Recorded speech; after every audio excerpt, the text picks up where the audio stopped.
मैं मां शक्ति से कह रहा हूं। सीता बोली मैं भी वनवास जाऊंगी। तो लोगों ने कहा, अचंभित रह गए, महलों में रहने वाली महारानी, फूलों में रहने वाली महारानी कहां वहां कनान के जो है जंगलों में जाएंगी, शेर गीदड़ दुनिया के कनान के पूरा उबड़ खाबड़ रास्ता कीच काटे कहां रहेंगी। उन्होंने एक ही बात कही, जहां मेरा पति रहेगा वहां मैं रहूंगी, चाहे वो जंगल में रहे चाहे वो महल में रहे। उसी दिन से नाम हो गया सीताराम। इसलिए राम के पहले सीता आता है। इसलिए मात शक्ति पति पत्नी का अटूट प्रेम उस दिन से है। आप लोग भी उसको पालन करो, सास ससुर की सेवा करो, बच्चों को पढ़ाने में अपना पूरा ध्यान लगाओ। यही मेरी शुभकामनाएं इस रामचरित्र में। और मैं यही महाराज जी के चरणों में नमन करता हूं। महाराज जी आप बिल्कुल एक एक चीज करेंगे, आपकी मधुर वाणी में सुन रहा था, लेकिन आप इनको विस्तार से जाइए, डीपली जाइए कि कहां हैं, क्या किस प्रकार से आप वर्णन करोगे कृष्ण भगवान का और सुदामा जी का। अरे सुदामा जी और कृष्ण भगवान में मित्रता थी, उसको कैसे निभाया कृष्ण भगवान ने, उसको उदाहरण दीजिए, एक समझाइए कि एक बड़ा आदमी एक छोटा आदमी की मित्रता कैसे निभाई उनने, ताकि आज के लोग सीखें इस चीज को कि सुदामा और कृष्ण का क्या था।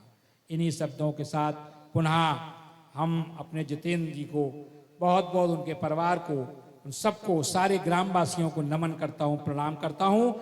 जिस गांव में यज्ञ होता है, जिस गांव में भगवत होती है, उस गांव में एकता होती है, अच्छा संदेश जाता है। जी आप यहाँ के लोग भाग्यशाली हो कि आपके यहाँ यज्ञ हो रहा। इन्हीं शब्दों के साथ मैं अपनी बात को विराम देता हूँ। जय हिंद, जय श्री राम। बोलो भक्त वत्सल भगवान की। सभी लोग एक बार प्रेम से ताली बजाएं और स्वागत करें मंत्री जी का। आइए हम लोग पुनः कथा की ओर प्रवेश करें। बहुत सुंदर बात आपने सुनी है। जीवन में सबको अपने अंदर जो बुराई भरी है उसको त्यागना है और अच्छाई को अपनाना, माता पिता की सेवा करना, भाई बंधुओं से प्रेम करना, पति से प्रेम करना और संसार में भगवान से प्रार्थना करना कि प्रभु चलाने वाले तो आप हैं पर हम लोग चल रहे हैं। अरे रचा है सृष्टि को जिस प्रभु ने, वही ये सृष्टि चला रहे हैं। रचा है सृष्टि को जिस प्रभु ने, वही ये सृष्टि चला रहे हैं। रचा है सृष्टि को जिस प्रभु ने, वही ये सृष्टि चला रहे हैं। रचा है सृष्टि को जिस प्रभु ने, वही ये सृष्टि चला रहे हैं। जो पेड़ हमने लगाया पहले, जो पेड़ हमने लगाया पहले, जो पेड़ हमने लगाया पहले, जो पेड़ हमने लगाया पहले, उसी का फल अब हम पा रहे हैं। रचा है सृष्टि को जिस प्रभु ने, वही सृष्टि चला रहे हैं। रचा है सृष्टि को जिस प्रभु ने, वही सृष्टि चलाने वाले परमात्मा हैं। पर हम लोग प्रेम के साथ परस्पर मिलकर के रहे, सबसे प्रेम करें।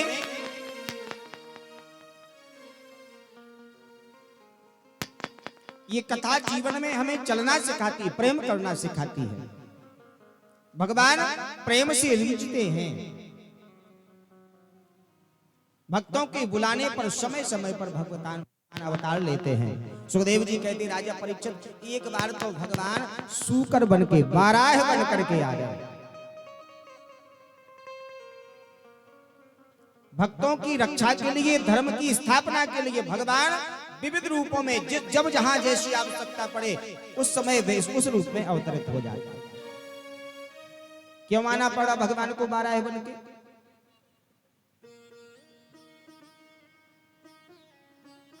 बोले दो भाई हुए, एक का नाम हिरण्यकश्यप और दूसरे का नाम हिरण्याक्ष। दोनों बड़े आताताई थे, निशाचरीय प्रवृत्ति के थे और सबको परेशान करते। ये कौन है? बोले ये महाराज कश्यप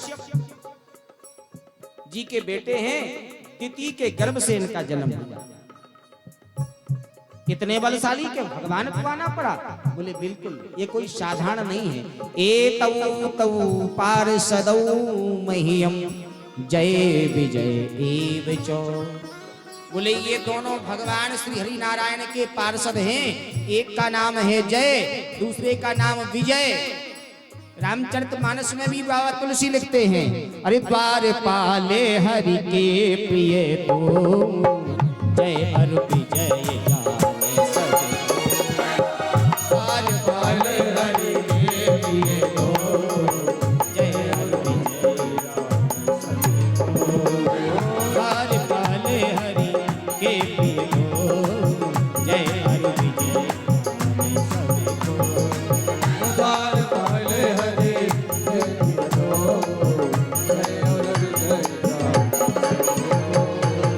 भगवान के द्वारपाल हैं जय और विजय। जय और विजय निशाचर बनकर के क्यों? बोले एक बार सनत कुमार बैकुंठ में गए, भगवान श्री हरि का दर्शन करने के लिए बैकुंठ में पहुंचे। और जब बैकुंठ में दर्शन करने के लिए पहुंचे तो 7 दरवाजे बैकुंठ में जाने के लिए 6 दरवाजे पार कर लिए, पर 7वें दरवाजे पर जय और विजय का पहरा था। आते हुए सनत कुमारों को रोक दिया। बोले महाराज ठहर जाओ, यहीं रोको। क्यों? बोले अभी भगवान से नहीं मिल सकते। क्यों नहीं मिल सकते? बोले भगवान विश्राम कर रहे हैं, शयन में है भगवान, इसलिए थोड़ा इंतजार करना पड़ेगा।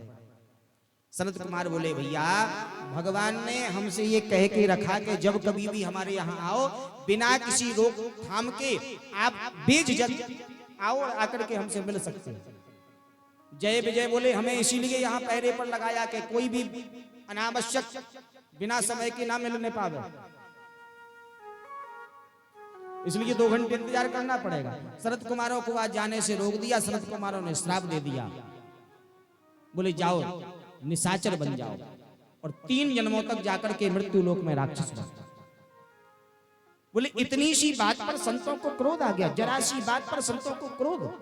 हमने तो सुना था संतों का हृदय मक्खन के समान होता है, संत हृदय नवनीत समाना, बड़े कोमल स्वभाव के होते संत। पर संतों को इतनी सी बात पर अगर 2 घंटे की बात की इंतजार कर लेते, बाद में भगवान का दर्शन हो जाता। पर इसमें भी कारण, श्राप क्यों दिया?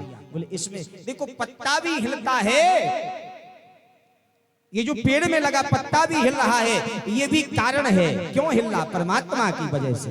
अगर भगवान चाहे तो इसको रोक देंगे। सृष्टि में जो कुछ होता वो सब प्रभु की इच्छा से ही होता है। क्या कारण रहा? बोले एक बार भगवान शेषनाग की सैया पर विश्राम कर रहे और लक्ष्मी जी चरणों में बैठी। लक्ष्मी जी भगवान की पत्नी है, दासी है, चरण दबा रही भगवान, पैर दबा रही। देखो पति जब बाहर से काम धाम करके आते हैं, पूरे दिन से हारे थके आते बाहर से, वो घर में जैसे आते हैं वो विश्राम करने जाते तो पत्नी पैर दबाती है। पति की सेवा पत्नी करती है। हमारा शास्त्र कहता लक्ष्मी जी भगवान के चरण दबा रहे। अब आजकल का सिस्टम बदल गया हो तो हमें पता ना है। अब जमाना थोड़ा अलग परिवर्तन हो गया। अब तो अगर आज के पति कहें कि हमारे पैर में दर्द है थोड़ा सेवा करोगी, तो वो उनसे पहले बैठ जाएंगी, हमें को दर्द है, हमारी सेवा कौन करे? पर लक्ष्मी जी भगवान के चरण कमल दबा रही थी और भगवान कराहने लगे, चिल्लाने लगे, अरे देवी इतनी जोर से हमारे पैरों को मत दबाओ। क्यों? बोले तुम्हारे हाथों के दबाने से हमें बड़ा कष्ट हो रहा है, थोड़ा धीरे धीरे से। लक्ष्मी जी ने भगवान से कहा तो कुछ नहीं, पर मन में विचार किया कि हमारे पति देव इतने सुकुमार हैं, इतने कोमल हैं, इनके शरीर में बिल्कुल ताकत नहीं है। हमारे हाथों की दबाने से ये करा रहे, चिल्ला रहे हैं। वो दरवाजे पर ये विशाल काया वाले जय विजय नाम के दूत लगा करके रखे द्वारपाल बना के, और इनके शरीर में अपार बल है। जय विजय बहुत ताकत वाले हैं और हम हैं सुंदर। लक्ष्मी जी ने विचार किया कि हम हैं बहुत सुंदर और हमारी सुंदरता को देख करके अगर ये लालायित हो गए तो हमारे पति हमारी रक्षा नहीं कर पाएंगे, हमें यहाँ से ले जाएंगे। ऐसा मन में विचार किया, भगवान से नहीं कहा। पर भगवान तो सबके मन की जानने वाले हैं।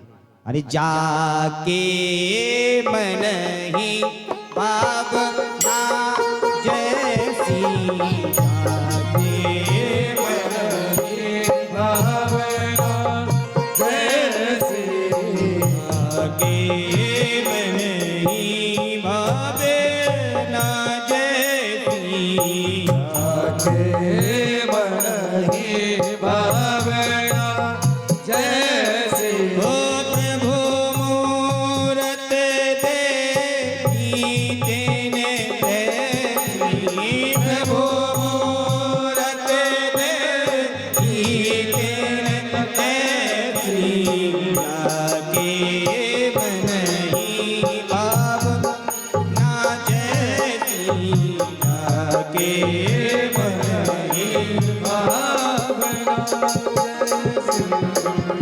जिसके मन में जैसा भाव, लक्ष्मी जी के मन में भाव आया तो भगवान मन की बात जान गए और संत कुमारों के द्वारा श्राप दिलवा दिया। और वही जय और विजय एक दिन गोधूली बेला में दिति ने अपने पति कश्यप जी से स्पर्श करने के लिए कहा। उस समय कश्यप जी बोले, देवी मर्यादा नहीं है। गोधूली बेला में देवता शिव पार्वती लक्ष्मी नारायण आदि भ्रमण करने के लिए निकलते और इस समय ये कार्य निंदनीय है। हर चीज के लिए एक समय निश्चित है, पर दिति के सामने कश्यप जी महाराज को विवश होना। जो गर्भ धारण किया, कश्यप जी बोले, देवी इस समय गोधूली बेला में तुमने ये अमंगल कार्य किया, इसलिए जो गर्भ धारण किया है इसके द्वारा तुम्हारे यहाँ 2 पुत्र होंगे और दोनों निशाचर प्रवृत्ति के होंगे। 100 वर्ष तक गर्भ धारण किए रही, 100 वर्ष तक जन्म ही नहीं दिया, पर 100 वर्ष पश्चात जब जन्म दिया तो दोनों इतने वीर, एक का नाम हिरण्याक्ष और एक का नाम हिरण्यकश्यप, पर आताताई निशाचर प्रवृत्ति की। हिरण्याक्ष तो चारों तरफ गदा घुमाता हुआ अपने बल का चारों तरफ दुरुपयोग करता हुआ सबको हराता, सबको लड़ता झगड़ता मारता हुआ, स्वर्ग आदि देवताओं को परेशान करता हुआ, सबसे झगड़ता, और इतना अभिमान में, अहंकार में, मद में हो भर गया, चूर हो गया कि इसने पृथ्वी के तत्व को ही रसातल में गंदी जगह छिपा दिया। ये भक्त भगवान के अकला उठे, पृथ्वी त्राहिमाम करके भगवान को पुकारने लगी। आज धर्म भय के मारे छिपने लगा, तब भगवान आज अवतार लेने के लिए तैयार। एक दिन ये गदा घुमाता हुआ मार्ग में जा रहा है, सामने से नारद जी आए तो नारद जी का मार्ग रोक लिया। ए बाबा नारद, ये बीड़ा बजाना या संकीर्तन करना जानते हो, कुछ और जानो? नारद जी ने कहा, भैया और क्या? बोले, लड़ना झगड़ना जानते हो? 2-2 हाथ की हो जाए, हमारे हाथों में बहुत खुजली हो रही। नारद जी बोले, लड़ना झगड़ना तो नहीं जानते, पर लड़ाना झगड़ाना ऐसा जानते कि छठी का दूध याद आ जाए। तुम्हारी टक्कर का योद्धा हम जानते कौन है? कौन है? बोले, जिस रसातल में तुमने पृथ्वी के तत्व को छिपा करके रखा, एक वाराह है इस समय उसको लेकर के ऊपर आ रहा है। हिरण्याक्ष ने सुना, लौट करके आज रसातल की तरफ, और उसी समय ब्रह्मा जी को आई छींक, और ब्रह्मा जी को छींक आई तो भगवान का, ब्रह्मा जी के नासिका से आज प्रादुर्भाव हो गया। बोलो भक्त भगवान की, बाबा भगवान की। आज पृथ्वी के तत्व को रसातल से निकाल करके बारह भगवान ऊपर लेकर के आने लगे। हिरण्याक्ष ने जाके ललकारा भगवान से। 28 दिन रात बराबर द्वंद्व युद्ध हुआ। 28वें दिन भगवान ने ऐसी धुनाई की कि हिरण्याक्ष उल्टा पड़ा, इसके प्राण निकल गए, ये समाप्त हो गया, मर गया। भगवान के ऊपर देवताओं ने आकाश मार्ग से पुष्पों की वृष्टि की, जय जयकार की है, और भगवान ने पृथ्वी के तत्व को जहां का तहां पृथ्वी में विलीन कर दिया। ये हिरण्याक्ष कौन है? अगर हम आप माने अध्यात्म दृष्टि से तो ये हिरण्याक्ष हमारा मन है। हिरण्याक्ष ने क्या किया? लोभ, इस पृथ्वी को अपना माना, सब पे अधिकार करना चाहा, और हम भी ये मेरा है, ये तेरा है, अपना अपना करने में, जोड़ने में लगे रहते। तो ये हमारा जो मन है वो हिरण्याक्ष है, और इस मन रूपी हिरण्याक्ष को जो बांध लेता है तब कर्दम जी जैसे संत का प्रादुर्भाव होता है। कर्दम जी महाराज जो ब्रह्मा जी के पुत्र हुए, ब्रह्मा जी ने कहा बेटा कर्दम विवाह कर लो। कर्दम जी बोले पिताजी विवाह नहीं करेंगे। क्यों? बोले विवाह किया तो विवाह के चक्कर में पड़ के फिर भगवान का भजन नहीं हो पाएगा। मना कर दिया और भजन में लग गए। आज भजन करने के लिए गए, 10,000 वर्षों तक भजन किया, बुढ़ापा आ गया, लंबी लंबी श्वेत दाढ़ी हो गई। एक दिन नेत्र खोले, 2 पक्षियों का सुंदर जोड़ा देखा, और देख करके महाराज उन पक्षियों का प्रेम आज कर्दम जी को लगा। वाह, जब पक्षियों में ऐसा सुंदर प्रेम है तो पति पत्नी के प्रेम को भी एक बार हम परस्पर देखना चाहते थे। परिवार में मनुष्यों के मध्य कैसा प्रेम होता। पर पिताजी ने उस समय कहा था विवाह कर लो, तब तो विवाह किया नहीं। अब विवाह कौन करे? अब विवाह भी ऐसे थोड़ी होते, विवाह बड़ी जुगाड़ से होते हैं। हाँ। पर पहले भजन करने बैठे, मन में कोई कामना नहीं थी, अब मन में कामना है कि विवाह हो जाए। और जैसे ही भजन करने के लिए मन में कामना लेकर के बैठे, भगवान उसी समय प्रकट हो गए। और भगवान ने कहा कर्दम जी मांगो क्या चाहिए। कर्दम जी ने कहा प्रभु जिस प्रकार हमारा हित हो। भगवान आशीर्वाद दे करके अंतर्ध्यान हो गए, और भगवान की ही प्रेरणा से श्री कर्दम जी महाराज के लिए आज मनु अपनी पुत्री देवहूति को लेकर के, जिनसे 5 संतानें हुई, ब्रह्मा जी के शरीर से दाहिने हिस्से से महाराज मनु और बाएं हिस्से से शत्रुपा नाम की रानी प्रकट हुई। स्वयं भुव मनु अरु शत्रुपा, इनते भई नर श्रेष्ठी अनुपा। इनसे 5 संतानें हुई, आकुति, देवहूति और प्रसूति। 3 बेटियां और 2 बेटे, राजा उत्तानपाद और प्रियव्रत। देवहूति नाम की अपनी कन्या को लेकर के आए और कर्दम जी महाराज के चरणों में प्रणाम किया। बोले महाराज मेरी बेटी को आप अपनी दासी बना लो, पत्नी रूप में स्वीकार करो। कर्दम जी बोले राजन आपकी बेटी को अपनी पत्नी रूप में स्वीकार करते, पर एक शर्त है। क्या? बोले गृहस्थ जीवन में हमें एक देखना है, पति पत्नी में प्रेम कैसा होता, और हमारे घर में एक पुत्र का जन्म हो जाएगा, एक बेटा हो जाएगा, सोई हम बाबा बन जाएंगे। अब कर्दम जी ये तो जानते ही थे कि बेटा और कोई नहीं, स्वयं साक्षात नारायण जी हमारे यहाँ अवतार लेकर के आए। विवाह किया, राजा अपनी पुत्री का कन्यादान करके घर वापस चले गए। और महाराज कर्दम जी अपनी नई नवेली दुल्हन को लेकर के जैसी कुटिया में पहुंचे और माला लेकर के बैठ गए। छोटी सी कुटिया है जिसमें जीव जंतु सर्प आदि के बिल बने हैं, चिड़ियों आदि के घोंसले लटक रहे हैं। जरा सी आसन पड़ी, वहीं आसन पर बैठे हो भजन करने बैठे।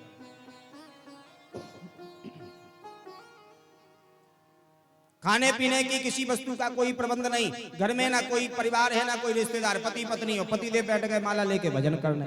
अब आप ये बताओ आज किसी बिटिया का विवाह किसी के साथ है और पति देव बैठ जाए भजन करने, खाने पीने रहने का कोई प्रबंध नहीं, तो बहू रहेगी तुरंत छोड़ करके अपने घर जाएगी पिताजी के, और पिताजी से कहेगी पिताजी आप ही रहो। कैसे बाबा से आपने विवाह कर दिया, मैं नहीं रह सकती ऐसे बाबा जी के साथ। पर धन्य हो कर्दम जी की पत्नी देवहूति जानती थी जिससे विवाह हुआ उसी के साथ रहने में एक नारी का धर्म है। एक ही धर्म एक व्रत नेमा, काय बचन मन पति पद प्रेमा, काय बचन मन पति पद प्रेमा। नारी तो वही जो नीच को नवाय चले, आठों याम पति की बजावे तावेदारी को। पति कोड़ी हो कलंकी हो निर्धन हो बलहीन हो, सेवा करत स्वर्ग मिलत ऐसी नारी को। पति जैसा भी हो पर उसकी सेवा करोगे तो आपको कहीं जाने की जरूरत नहीं, कोई पूजा पाठ करने की आपको आवश्यकता नहीं, अपने पति की सेवा करो, आपको स्वर्ग मिल जाएगा। ये प्रमाण हमारे ये शास्त्र, ये ग्रंथ रामचरितमानस दे रही है। पर आप मंदिरों में जाकर के जल चढ़ाएं, प्रसाद लगाएं और घर में पतिदेव भोजन के लिए कहें अभी नहीं बनेगा, 2 घंटे भूखे नहीं रह सकते, पूजा पाठ व्यर्थ, सब सीताराम वहीं बेकार। इसलिए मंदिर जाओ, पूजा पाठ करो, भक्ति करो, पर घर में आपके जो पति हैं, आपके जो माता पिता हैं, जो सास ससुर हैं, उनको साक्षात देवता मान करके उनकी सबसे पहले सेवा करो, क्योंकि वो आपके जन्मदाता हैं। वो ना होते तो इस संसार में आप ना आते, और आप उनकी वजह से संसार में आए। इसलिए सबसे पहले उनको पूजो। माता पिता को जो कष्ट देते, मंदिर में बैठे देवता भी उनको आशीर्वाद नहीं देते। मातृ देवो भव, पितृ देवो भव। इसलिए माता पिता की सेवा सबसे पहले करना चाहिए, अपने पति की सेवा करो। आज 40 वर्ष उसी जगह रहते रहते देवहूति की व्यतीत हो गई। 40 वर्ष में कभी फल मिल जाते, कभी जल पी करके, कभी भूखी रह जाती, पर अपने पिता के आने गई ना खबरें भिजवाई। 40 वर्ष में बुढ़ापा आ गया। 40 वर्ष बाद माला नीचे रखी, देवहूति को करदम जी ने देखा, प्रसन्न हो गए। देवी, कोई मन में तुम्हारी इच्छा? बोली महाराज 40 वर्ष बाए के हो गए, अब क्या कामना होगी मन में? कोई कामना नहीं, कोई इच्छा नहीं। पर सामने एक सरोवर था, स्नान किया, हाथ पकड़ के अपनी पत्नी का, पहले से भी युवा अवस्था करदम जी की, और पहले से कहीं अधिक सुंदर महाराज देवहूति उससे प्रकट हुई। और एक कामक नाम का ब्रह्म, प्रियाया प्रियवच्छिन्न करदमो योगमस्थिता, विमानम कामगम छत्त स्मृतेव विदरम। सुंदर कामक नाम का विमान, उस विमान में अपनी पत्नी को बिठाया, स्वयं बैठे और नौका विहार करते हुए बहुत समय तक समय व्यतीत किया। और धीरे धीरे इनके यहाँ 9 कन्याओं का जन्म हो गया। एक दिन ब्रह्मा जी 9 योगेश्वरों को लेकर के आए, 9 पुत्रियों का विवाह हो गया। करदम जी ने एक दिन ध्यान किया कि हमने कहा था एक संतान हो जाए, पर यहाँ तो लाइन लग गई, 9 हो गई बेटियां। बोले अब हम चले बाबा जी बनने। देवहूति बोली महाराज जाना तो भले ही जाओ, आप बाबा बनो चाहे भजन, आप तो घर में ही बाबा है। दुनिया के मोह माया बंधन से जो छूट गया, वो घर में भी उसके लिए वैकुंठ है, घर में भी बन है। कल मैंने आपको बताया था, बन जाओ। बन जाने का अर्थ ये नहीं घर छोड़ करके जंगल में चले जाओ, बन जाओ। जीवन में आज तक जो किया वो छोड़ो, अब आगे के लिए बन जाओ, क्योंकि यहाँ से आपको कहीं और भी जाना है, वहां के लायक बन जाओ। भगवान का भजन करो, और भगवान का नाम ऐसा है जो सबको तारने वाला, मोक्ष को देने वाला, कृपा करने वाला। जीवन में जितने पाप किए सब समाप्त हो जाएंगे। भगवान का नाम ऐसा पवित्र नाम है। पर देवहूति ने कहा महाराज आपने कहा था एक बेटा हो जाए, अभी बेटियां हुई, बेटा तो हुए नहीं। तब 10वें स्वयं भगवान कपिल ही इनके यहाँ साक्षात प्रकट हुए। बोलो कपिल भगवान की। साक्षात श्री हरि नारायण कपिल ही भगवान के रूप में अवतरित होकर के आए। देवहूति ने अपने पुत्र को एक सुंदर व्यासगति बनाई। 9 महीने अपने ससुराल से आई और बैठ करके महाराज कथा यहीं से प्रारंभ हुई। कपिल भगवान उपदेश करते और देवहूति संवाद करती हुई उनसे प्रश्न करती। इसी को सांख्य शास्त्र कहते हैं। जो 6 शास्त्र हैं उनमें एक शास्त्र सांख्य शास्त्र, जो भगवान कपिल के मुख की स्वयं की वाणी है। इनकी माँ ने पूछा बेटा ये बताओ व्यक्ति को क्या करना चाहिए? कपिल भगवान ने कहा माँ मनुष्य को चाहिए कि वो धर्म के मार्ग पर चलता हुआ निरंतर भगवान का भजन करे, भगवान का भजन करे। कितना भजन करे? तो संत महापुरुष तो कहते हैं निरंतर 24 घंटे भजन करते रहो। किसी गृहस्थ वाले से कहो तो गृहस्थ वाला कहेगा महाराज आपको तो कोई काम है नहीं, आप तो भजन के लिए हैं इसलिए भजन करते। पर हम तो गृहस्थ वाले हैं, हमारे घर परिवार पत्नी बच्चे रिश्तेदार नाते सब कुछ देखना, हम कैसे भजन करते? कैसे कर सकते 24 घंटे? कुछ कम नहीं होगा। तो संत महापुरुष कुछ ऑफर भी दे देते, बोले 24 घंटे दिन रात मिला करके 24 घंटे होते। 24 घंटे में एक दिन में कम से कम 24 मिनट भजन करो, एक घड़ी। बोले महाराज 24 मिनट भी भजन करना बड़ा मुश्किल। 2.5 घड़ी का 1 घंटा होता, 24 मिनट भजन। बोले 24 भी नहीं कर सकते, फिर आधी घड़ी 12 मिनट तो भजन कर सकते एक दिन में। बोले महाराज इतना भी ज्यादा होता तो आधियों में पुण्यात, 12 में भी आधा, 6 मिनट भगवान का नाम ले लो, स्नान ध्यान करो, एक जगह बैठ करके भगवान का नाम ले लो, 6 मिनट तक निरंतर भजन करो। गुरु मंत्र जो तुमने लिया है वो गुरु मंत्र की लाज रखने के लिए, भगवत प्राप्ति के लिए, अपना मार्ग सुगम बनाने के लिए निरंतर गुरु मंत्र का जप 6 मिनट तो कर ही सकते हो। बोले महाराज 6 मिनट में भी बहुत होता, अगर 6 मिनट माला लेकर के बैठे तो बहू आकर के नाती को गोदी में बैठा जाती, इसको संभालो खिलाओ, नहीं तो नहीं बनेगा भोजन। अब महाराज नाती को खिलाए के भजन करो। तो बोले तुलसी संगत साधु की हरहि कोटि अपराध। बोले एक बार भगवान के भक्तों का, संतों का सत्संग कर लो, उनके दर्शन कर लो, इतने में ही तुम्हारा जीवन धन्य हो जाएगा।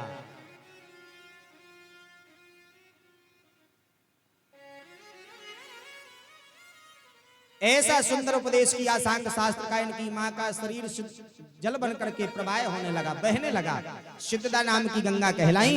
कपिल भगवान उठे, आचमन किया, प्रणाम किया, और आचमन प्रणाम करके कपिल भगवान वहां से आज आगे बढ़े और प्रवास क्षेत्र में जाकर के महाराज गंगा सागर के किनारे बैठ करके भजन करने लगे, जहां आज भी हमें कपिल भगवान के आश्रम का दर्शन होता है। गंगा सागर जो गए होंगे वो देखते होंगे, कपिल भगवान के नाम से आज भी वहां आश्रम का दर्शन होता है। तृतीय स्कंद तक की कथा श्री सुखदेव जी राजा परीक्षित को सुनाते हैं, और चतुर्थ स्कंद में राजा परीक्षित को कथा सुनाते हुए प्रवेश करते हैं। बोले राजन, चौथे स्कंद में भगवान शिव और सती का सुंदर चरित्र है। ये सती कौन है? बोले दक्ष प्रजापति की पुत्री सती भगवान शिव से ब्याही गई, और भगवान शिव सती को स्नेह प्रेम करते, और जब कभी सती को समय मिलता तो भगवान शिव कथा सुनाते हैं, कथा सुनाते। हम जिनका भजन करते वो दुनिया को चलाने वाले, वो दुनिया के पालनहार हैं, सबके दाता हैं। अब सती को मन में लगता है कि हमारे पति देव को पूरी दुनिया प्रणाम करती, संसार शीश नवाता। शंकर जी को सब प्रणाम करते ना, बाबा तुलसी रामचरितमानस में लेकर है, शंकर जगत बंदो जगदीशा, शोर नर मुनि सब नामहि शीशा। देवता आदि भी जिनको प्रणाम करते हैं, ऐसे हमारे भोले भाले पतिदेव ये किसी और की प्रशंसा करते। हमें लगता है इनको कुछ ज्यादा चढ़ गई, ज्यादा। देखो अर्थ का अनर्थ मत कर देना, फिर कोई समझे कि महाराज कह रहे थे कि ज्यादा चढ़ गए। आप कुछ और समझ लो। भगवान शिव भांग पीते हैं, बड़े बड़े भांग के गोला। अभी होली आने वाली है, होली आने वाली है, खूब भांग उठेगी, हाँ खूब भांग, चकाचक भांग पाएंगे। अभी शिवरात्रि निकल गई है 26 तारीख की, जगह जगह बड़े बड़े शहरों में भांग। अभी बसंत पंचमी पर हमारा कहीं कार्यक्रम चल रहा था, कथा हो रही थी, वहां भगवान शिव का भी दरबार लगा हुआ था, शिवार्चन भी चल रहा था। भक्त आ गए हमारे पास, बोले महाराज भांग बनाइए। हमने कहा तो क्या करें? बोले आप भी थोड़ा प्रसाद पाओ, शिव जी का है। हमने कहा जी शिव जी का प्रसाद दूर ही से प्रणाम, इस प्रसाद को प्रणाम, क्योंकि जे अगर ले लेंगे तो फिर गड़बड़ हो जाएगा। भांग पीना भी सबके बस की बात नहीं है। सती विचार करती कि हमारे पति देव ने, हमें लगता भांग का एक आध गोला ज्यादा खा लिया, इसलिए उलझुल बातें करने लगता, कथा में मन नहीं लगता। एक बार शंकर जी कथा के लिए सती को लेकर के गए। कहा? बोले त्रेता के समय की बात है, कुंभज ऋषि के आश्रम में। वहां बाबा कुंभज अगस्त जी कथा सुना रहे थे, और जैसे ही भगवान शिव को सती के साथ आते देखा, सो व्यास गद्दी छोड़ करके भगवान शिव का सम्मान करने के लिए उठ करके खड़े हो गए। शंकर जी का सम्मान किया, आसन दी। शंकर जी बोले सुनो बाबा, हम कथा सुनने के लिए आए, सम्मान करवाने नहीं। आप जैसे कथा सबको सुना रहे, ऐसे कथा हमें भी सुनाओ। तब बाबा अगस्त ने, कुंभज ऋषि ने राम कथा मुनि बरज बखानी सुनहि महेश परम सुख मानी। भगवान शिव ने आज कथा सुनना प्रारंभ किया और अपने आप को धन्य माना। पर भगवती जगदम्बा आदि शक्ति सती बगल में बैठी तो कथा व्यथा बन गई। विचार करती, ये कथा तो हमारे पतिदेव हमें रोज कैलाश पर्वत पर ही सुनाते थे, अगर हमें ऐसा पता होता तो हम आते ही नहीं। कथा में मन नहीं लगा। हम लोग भी कभी कभी आकर के कथा में बैठ जाते, पर कथा में मन नहीं लगता। कथा भी कभी कभी व्यथा बन जाता। प्रेम से बोलो ना, राधे राधे। अरे जोर से बोलो, राधे राधे। देखो बोलते रहना, हमें पता लगता रहे कि सब लोग यही हैं, नहीं तो पता चला कि बैठे तो हैं पर कहीं और चले जाए। इसलिए मैं बोलते रहना तो हमारा भी साहस बना रहेगा कि हाँ कथा आपकी समझ में आ रही है। शंकर जी कुछ दिन वहीं रहे, सती को साथ में लिया, प्रणाम किया और वहां की तरफ चले। पर उस मार्ग से चले, त्रेता के उसी समय की बात, जब राम लक्ष्मण सीता जी सहित वन में का हरण हो गया। राम नर लीला कर रहे हैं और ऐसी नर लीला कि बड़े बड़े योगी तपस्याई सन्यासी भी जो कथा भगवान के चरित्रों को नहीं समझ पाते, आज सती भी चक्कर में पड़ गई। भगवान रोते बिलखते वहां के पशु पक्षियों से, जीव जंतुओं से, लताओं पताओं से पूछ रहे, हे खग मृग हे मधुकर से, हे खग मृग हे मधुकर से, हे खग मृग मधुकर प्रेमी, हे खग मृग हे मधुकर सेनी, तुम्हारे कीर्ति ताम्रजनी, तुम्हारे कीर्ति ताम्रजनी, हे खग मृग हे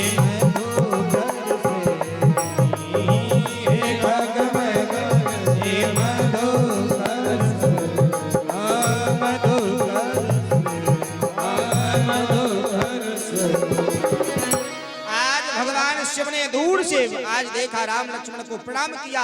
सती बोली क्या कर रहे, धूल में क्यों लौट रहे, पैर से कोई राख कम लगी है क्या, पूरे अंग पर भस्मी लगाए फिर भी धूल में लौट रहे। भगवान शिव ने कहा तुम भी प्रणाम करो। किसको? बोले ये सामने जो आ रहे हैं। पास में नहीं गए, दूर से ही, क्योंकि पास में जाते तो भगवान की लीला में विक्षेप होता। बोले यही तो है जिनकी कथा सुन के आ रहे हैं। सती बोली हम नहीं मानते, अपनी पत्नी का पता जो ना लगा पाए, इन पशु पक्षियों से, लताओं पताओं से पूछे, वो लोग का स्वामी हो ही नहीं सकता, हम तो परीक्षा लेंगे। शंकर जी बोले तुम परीक्षा लो, हम तो चले मार्ग में आना। शंकर जी चले गए और सती परीक्षा लेने के लिए सीता का रूप बना करके जाके बगल में खड़ी हुई। और जैसी बगल में सीता का रूप बना करके खड़ी हुई, राम जी देखते ही पहचान, और देखते भगवान पहचान गए। आज महाराज पूछा, मातेश्वरी आप अकेली, प्रभु कहाँ हैं? सती सकुच गई, सहम गई, वहां से वापस चली आई और विचार कर रही, शिव जी ने जैसा कहा था हमारे पति देव ने वैसा ही हमने पाया, पर गलती कर दी, अब क्या करें? शंकर जी के पास पहुंची। शंकर जी बोले देवी ले ली परीक्षा? तो झूठ बोल दिया। अच्छा, झूठ बोलने में जो सबसे आगे होती, झूठ बोलने में स्पेशलिस्ट होती है महाराज। 1 मिनट में ऐसी बात बना के खड़े कर देंगी कि ये लगेगा कि बिल्कुल सच्ची बात है। इसकी शिक्षा कहीं नहीं दी जाती, पर ये इसमें बहुत आगे। शंकर जी ने पूछा ले ली परीक्षा? सती जी बोली कछुना परीक्षा लीन गुसाई, फिर कीन प्रणाम तुम्हारे। आप चले तो आए, पर हमने सोचा आप जो कह रहे हो वही सत्य होगा, इसलिए आपको हमने जैसे प्रणाम आपने किया ऐसे ही प्रणाम करके दूर से हम वापस चले आए। आज भगवान शिव ने विचार किया ऐसा तो हो ही नहीं सकता। सती कोई परीक्षा ना ले। तब शंकर दे क्यों धर ध्याना, सती जो कीन चरित सब जाना। समझ गए, आज मन से त्याग कर दिया। जो मातेश्वरी सीता का स्वरूप बनाए, मैं उसे पत्नी रूप में स्वीकार नहीं कर सकता। आज मन से त्याग कर दिया। और महाराज तब से भगवान शिव जब भी सती पास में आती, सम्मुख स्थान देते हैं बैठने के लिए, कभी वाम अंग में नहीं उठाया। और आज भगवान शिव समय बीता,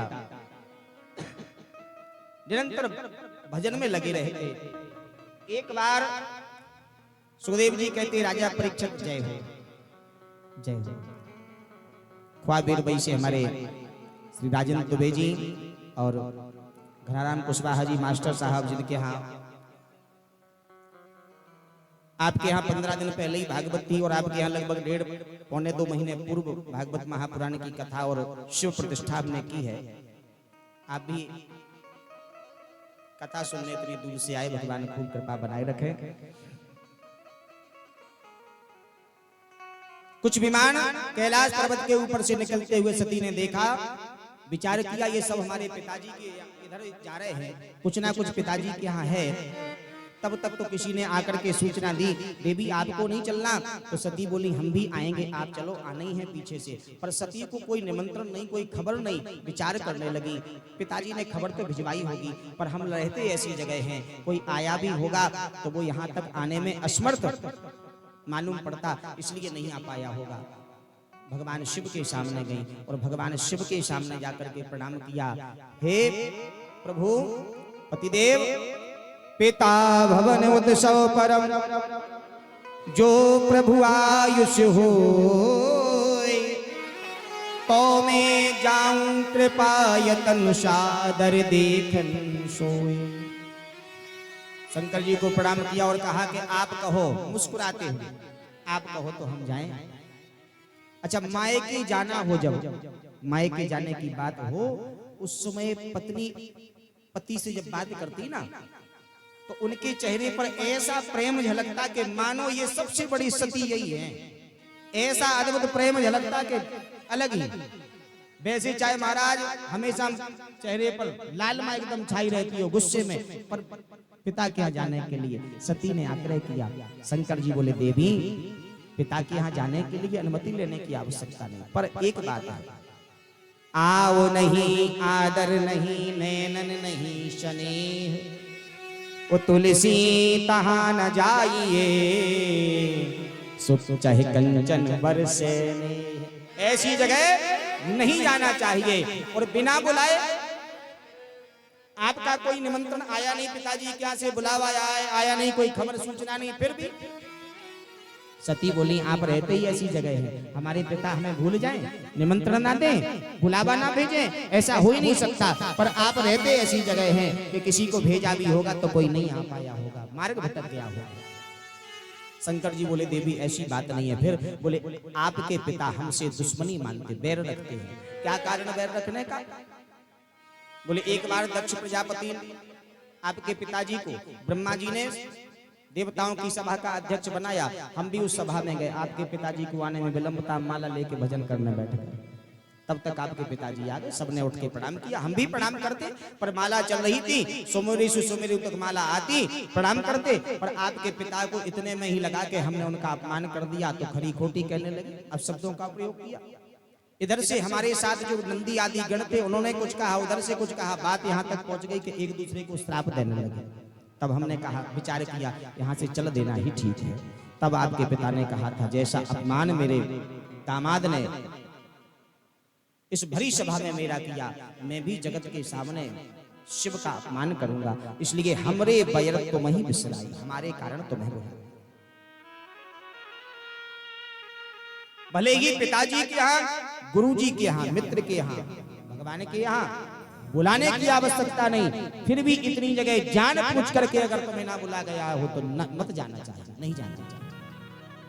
सती ने कहा, देखो अभी तक ससुर दामाद की बात ज्यादा लोगों में नहीं है, पर आज हम और आप में से कोई नहीं गया तो चर्चा होगी, फिर सब जगह बात फैल जाएगी, ज्यादा ठीक दुश्मनी बढ़ाना ठीक नहीं है, बैर यही समाप्त हो जाए, इसलिए सुनो हम जाएंगे और पिताजी को मना करके और बात यही समाप्त कर देंगे।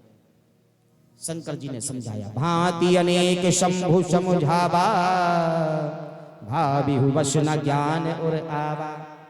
पर सती मानने को तैयार नहीं, तो गणों के साथ विदा किया, सामान बांधा और सती जब यज्ञ में गई, यज्ञ को देखा, इनके रिश्तेदार बहन आदि सब हंसी करने लगे, पर फिर भी सती को बुरा नहीं लगा। दुनिया के लोग हंसी ज्यादा उड़ाते हैं, खिल्ली करने वाले हैं, पिताजी भी नहीं बोले तब भी बुरा नहीं लगा। पिताजी गुस्से में हैं, अभी मान जाएंगे। यज्ञशाला की परिक्रमा करने के लिए गई, यज्ञशाला की परिक्रमा लगाई। ओम ये तीर्थानि प्रचरन्ति श्रकाहस्तानि खंगड़ा देखा गुम सहस्र योजने बदनबानि तन्मसी। आगे बड़ी परिक्रमा लगाई और परिक्रमा लगाते हुए देखा, कतहु नदी के शंभु कर भागा। कहीं भी भगवान शिव का ना कोई भाग, ना कोई चौकी, ना कोई कलश दिखाई पड़ा। तब लगा बड़ा अचरज उनको हुआ कि आज हम ना आते, हमें ना ये अपमान हमारे पति का देखने को मिलता। अब अगर हम जाएं भी तो किस मुख से जाएं? क्या कहेंगे पति से कि हमारे पिता के यहाँ आपका अपमान और हम देखते रहे? विचार किया अब तो मर जाना ही ठीक। वहीं कनखल में ही अपने प्राणों का त्याग कर दिया। अस कहियोग अगने तने जारा, भयऊ सकल मखहारा। योग अग्नि के द्वारा अपने प्राणों का त्याग कर दिया। चारों तरफ हाहाकार मच गया। नंदी आदि गण उपद्रव करने लगे। भृगु आदि ने वहां से नंदी आदि गणों को हटाया। भगवान शिव को सूचना मिली, अपनी जटा, अपने सिर से एक जटा निकाली, वो जटा जमीन पर पटक दी। वीरभद्र नाम का गण प्रकट हो गया। जाकर के यज्ञ में सबको विधिवत दक्षिणा दो। सबको वीरभद्र ने यथायोग दक्षिणा दी। यजमान का सिर काट के हवन कुंड में स्वाहा। तब देवता भगवान शिव की शरण में गए और शिव को मनाया। भगवान शिव कैसे हैं? बोले छड़ऊ रुष्टा, छड़ऊ तुष्टा, रुष्टा तुष्टा, छड़ऊ छड़ऊ। भगवान शिव थोड़े में ही प्रसन्न हो जाता। देवताओं ने प्रार्थना की, भगवान शिव प्रसन्न हो गए। वीरभद्र को आके शांत किया। पूछा यजमान कहाँ है? बोले सिर तो कुंड में स्वाहा, धड़ ये पड़ा। एक बकरे का सिर भगवान शिव ने यजमान के शरीर पर जोड़ दिया। वो ऐसे खड़ा हो गया मानो जैसे नींद से जागा। मैं करने लगा। शंकर जी मुस्कुराए, बोले जब हमने मनुष्य का मुख दिया, जीव दी, बुद्धि दी, जब तूने मुझे गालियां दी और जब बकरे का मुख लगा दिया तो मेरा सम्मान कर रहा है। पर तेरे जैसे भी अगर कोई भगत होंगे और वो मैं भी करेंगे तो हम प्रसन्न हो जाएंगे। इसलिए शंकर जी के लिए अगर जाओ, कोई स्तुति वेद शास्त्र आदि मंत्र ना आते हो, कोई व्यवस्था ना हो, तो जाके वाद्यम नाट्यम कपोलम गाली बजा दो, इतने में शंकर जी प्रसन्न। धतूरे का गट्टा चढ़ा दो, इतने में भगवान शिव प्रसन्न। शंकर जी सबको कुछ ना कुछ देने वाले हैं। बोलो भक्त वत्सल भगवान की श्री वृंदावन बिहारी लाल की जय। सती हरि सती जब अपने प्राणों का त्याग कर रही थी तो उस समय उन्होंने मांगा, सती मरत हरिशन वर मांगा, जन्म जन्म शिव पद अनुरागा। जब भी हमारा जन्म हो हमें भगवान शिव ही अगले जन्म में प्राप्त हो। वही सती आगे चल के राजा हिमांचल के यहाँ पुत्री बन करके आई। आज की कथा को हम यहीं विराम करते हैं, क्योंकि अभी 4 प्रश्न भी होने हैं आरती के बाद। तो आज की कथा का यहीं विराम हो। देखो कथा बराबर निरंतर, हम लोग कुछ समय से लेट हो जाते, पर कल ऐसा नहीं होगा, क्योंकि कल भगवान का है जन्म। कल भगवान का जन्म है और कथाएं भी बहुत हैं। अभी हम लोग बहुत पीछे चल रहे हैं। तो कल कन्हैया को जन्म है। जाते लाला के जन्म में बढ़िया सब लोग पीले लाल गुलाबी परिधान पहन के आइयो, सब लोग बढ़िया सज धज करके, क्योंकि कन्हैया हमारो बड़ो रंगीलो है। जाते सज धज कर आइयो। सुंदर कन्हैया के जन्मोत्सव में बंदर बारे बांधे जाएंगे, सुंदर मंडप बनेगा, पालना भी झुलाया जाएगा और सब मिल करके गाएंगे, नंद के आनंद भयो जय कन्हैया लाल की। तो सब कल मिल करके आना, खूब बधाई लेंगे, खूब बधाई देंगे। इसलिए कल सबको भगवान के जन्म को बुलवा। आज की कथा को यहीं विराम। बोलो भक्त वत्सल भगवान की श्री वृंदावन बिहारी लाल की।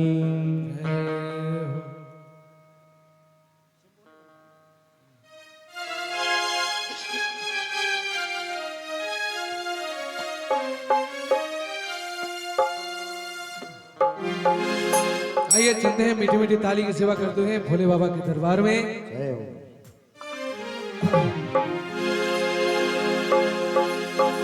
ओ शरण तिहारी भोले, शरण तिहारी, शरण तिहारी बाबा, शरण तिहारी। अरे शिव भोले भंडारी हम आए, शरण तिहारी। शिव भोले भंडारी, हरि आया शरण तिहारी। ओ शिव भोले भंडारी, शरण हम आए तिहारी। शिव भोले भंडारी, शरण हम आए। शिव भोले भंडारी, शरण हम ऐसे नहीं, एक बार दोनों हाथ उठा के बड़े भाव से सब लोग, शरण तिहारी भोले, शरण तिहारी, शरण तिहारी भोले, शरण तिहारी, शरण तिहारी भोले, शरण तिहारी, शरण तिहारी भोले, शरण तिहारी। कपियोला के हमारी शरण हम आए तिहारी। कपियोला के हमारी शरण हम आए तिहारी।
चंद्रमा मस्तक विराजे, अर्ध चंद्रमा मस्तक विराजे, अर्ध चंद्रमा मस्तक सोहे, अर्ध चंद्रमा मस्तक सोहे, मस्तक सोहे, हाँ मस्तक सोहे, मस्तक सोहे, हाँ मस्तक सोहे। जितने लोग बैठे दोनों हाथ उठा के बड़े भाव से सब अपनी हस्ती को भगवान भोले बाबा की मस्ती में भूल करके जय हो। मस्तक सोहे भोले, मस्तक सोहे, मस्तक सोहे भोले, मस्तक सोहे। ओ करे त्रिशूल सभारी, शरणे हम आए बिहारी। ओ त्रिशूल सभारी, शरणे हम आए बिहारी। शिव भोले भंडारी, शरणे हम आए बिहारी।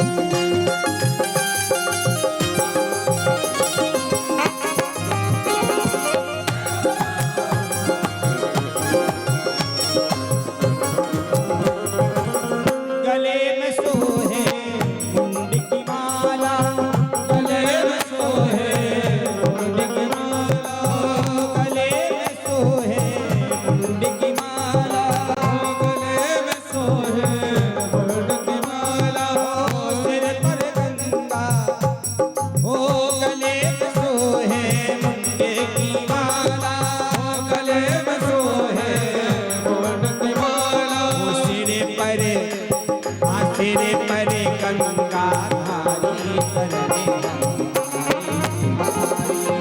सिर पर गंगा धारी सरने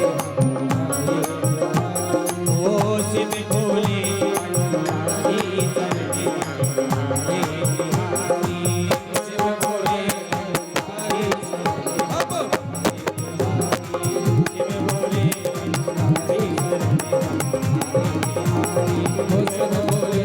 धारी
शंकर भगवान की राधे राधे।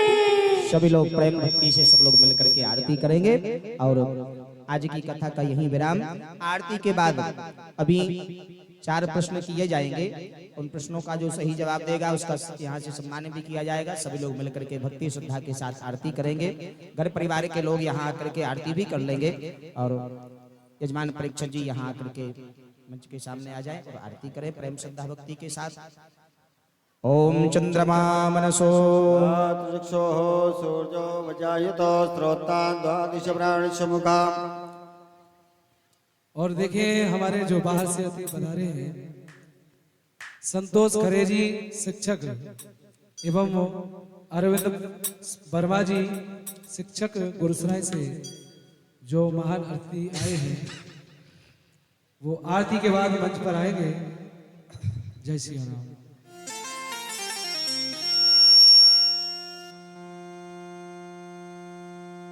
श्रीमद् भागवत भगवान की है आरती, पापियों को पाप से तारती।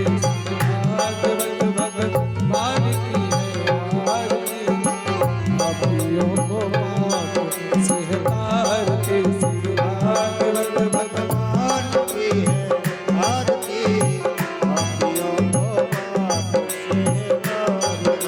ये अमर ग्रंथ के मुक्ति पंथ गए, पंचम वेद निराला, नव ज्योति जगाने वाला। ये अमर ग्रंथ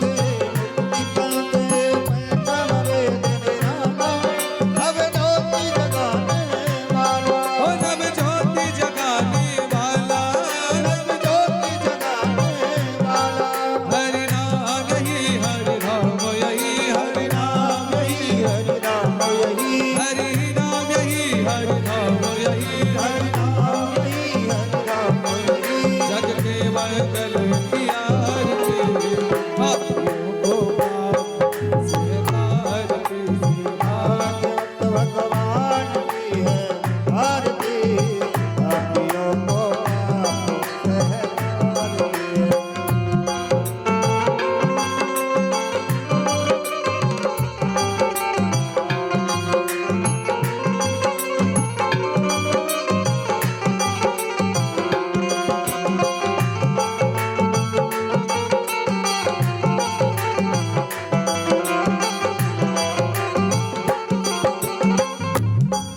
ये शांति गीत पावन पुनीत पापों को मिटाने वाला हरिधर से कराने वाला ये शांति गीत पावन पुनीत पापों को मिटाने वाला हरिदर्श कराने वाला ओ हरिधर से कराने वाला हरिदर्श कराने वाला ये सुख करनी ये दुख हरनी ये सुख करनी ये सुख करनी ये दुख हरनी ये सुख करनी ये दुख हरनी ये मधुसूदन की आरती पापियों को पाप से तारती भागवत भगवान की है आरती पापियों को पाप से तारती। भागवत भगवान की है आरती पापियों को पाप से तारती भागवत भगवान की है आरती पापियों को पाप से तारती।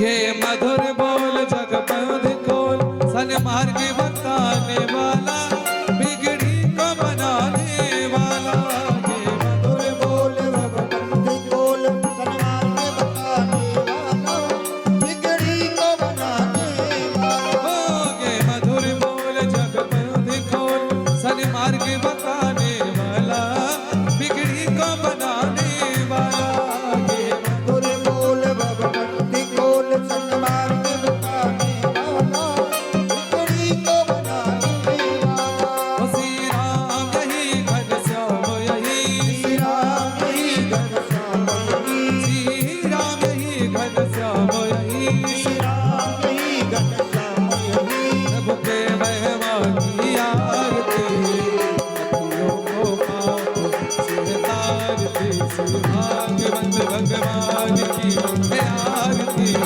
पापियों को पाप से तारती भागवत भगवान की है आरती पापियों को पाप से तारती भागवत भगवान की है आरती पापियों को पाप से तारती पापियों को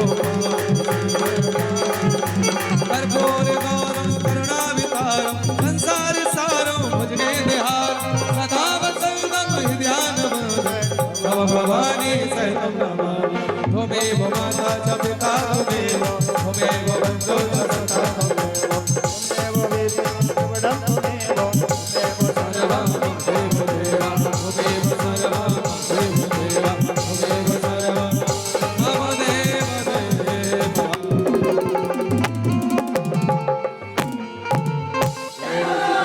पुष्पै देवाभिमन्त्रम् आरभ्यादिमन्त्रं मन्त्रपुष्पाञ्जलिः हरिः ॐ जतनेन जगमय जन्तदेवस्तानि धर्माणि प्रथमान्नासन्नादेहनागम् महिमानः सजन्त्रेन्द्रपूर्वै सात्याः सन्ति देवाः श्रीवन्तकामकुलचन्द्रकपाटलाब्जै पुण्णागजाजिकरवीलरसालपुष्पै बिल्वप्रवाल तुलसी दलमञ्जरेभि त्वां पूजयामि जगदीश्वर मे प्रसीद नानासुगन्धपुष्पाणि यथा कालोद्भवानि च पुष्पाञ्जलिर्मया दत्त्वा गृहाणः परमेश्वरः पुराणपुरुषोत्तमाय नमः चरणकमलेषु पुष्पाञ्जलिं समर्पयामि बोले वृंदावन धाम की, भागवत भगवान की, राधा रानी की, बरसाने बाजी की, अयोध्या नाथ की, श्री सीताराम जी महाराज की, कामदगिरि भगवान की,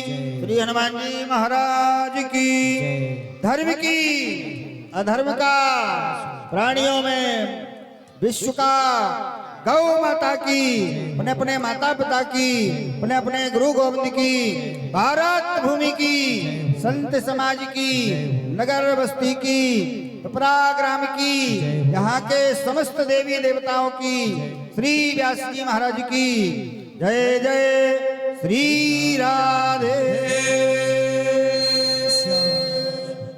सभी लोग अपनी जगह बैठ जाएं, अपनी जगह बैठ करके ही सब लोग आरती और प्रसाद लें और सभी लोग आरती प्रसाद लेकर के ही प्रस्थान करेंगे। और जो महान भाव बाहर से आए हैं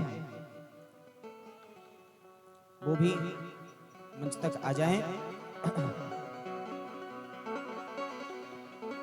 श्री राधे। बड़ी सुंदर अमृतमयी कथा आप लोग श्रवण कर रहे थे श्री हनुमान जी महाराज के पावन मंगलमय प्रांगण में। समस्त श्रद्धालु भक्त ध्यान दें। कल की कथा में आप लोग भगवान के जन्म की सुंदर अमृतमयी श्रीमान संतोष खरे जी शिक्षक जी